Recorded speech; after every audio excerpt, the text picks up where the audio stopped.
Phone tapping కేసులో supreme court విచారణ వాయిదా వేసింది. ఈ కేసులో ప్రధాన నిందితుడు ఎస్ఐబి మాజీ చీఫ్ ప్రభాకర్ రావు ముందస్తు బెయిల్ పిటిషన్పై విచారణ మార్చికు వాయిదా వేసింది.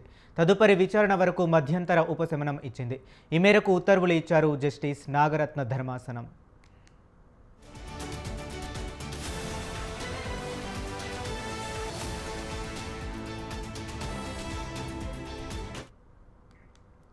ఇక ఫోన్ ట్యాపింగ్ కేసులో సుప్రీంకోర్టు విచారణ వాయిదా వేసింది. ఈ కేసులో ప్రధాన నిందితుడు ఎస్ఐబి మాజీ చీఫ్ ప్రభాకర్ రావు ముందస్తు బెయిల్ పిటిషన్పై విచారణ మార్చికి వాయిదా వేసింది.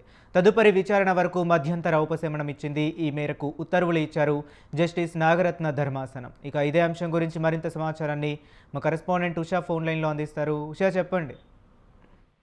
హరీష్, ఫోన్ ట్యాపింగ్ వ్యవహారంలో సుప్రీంకోర్టు ఏదైతే ఏవన్ గా ఉన్నటువంటి ఫోన్ ట్యాపింగ్ వ్యవహారంలో ఏవన్ గా ఉన్నటువంటి ప్రభాకర్ రావుకు సంబంధించినటువంటి బెయిల్ పిటిషన్ కి సంబంధించి ఏదైతే మార్చి వరకు కూడా పెండింగ్ పట్టినట్టుగా అయితే తెలుస్తుంది. మార్చి వరకు కూడా ఈ కేసుకి సంబంధించి మధ్యంతర ఉత్తర్వులకి సంబంధించి ఎలాంటి ఆర్గ్యుమెంట్స్ లేవు.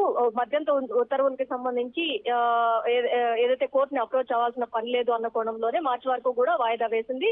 సుప్రీంకోర్టు ఇప్పటికే ఏదైతే సిట్ విచారణకి సంబంధించి నివేదికను కూడా తీసుకుంటోంది. ప్రస్తుతం అయితే విచారణ అటు రాజకీయ నాయకుల దగ్గర నుంచి అలాగే ఫోన్ ట్యాపింగ్ బాధితులు అలాగే ఫోన్ ట్యాపింగ్ ని పాల్పడినటువంటి వ్యక్తులు వీరందరి నివేదికను కూడా ఇప్పటికే సుప్రీంకోర్టు కి సిట్ చేరవేసింది. ప్రస్తుతం అయితే బెయిల్ కి సంబంధించి ఎక్కడా కూడా ప్రభాకర్ రావు సిట్ విచారణకి సహకరించలేదు.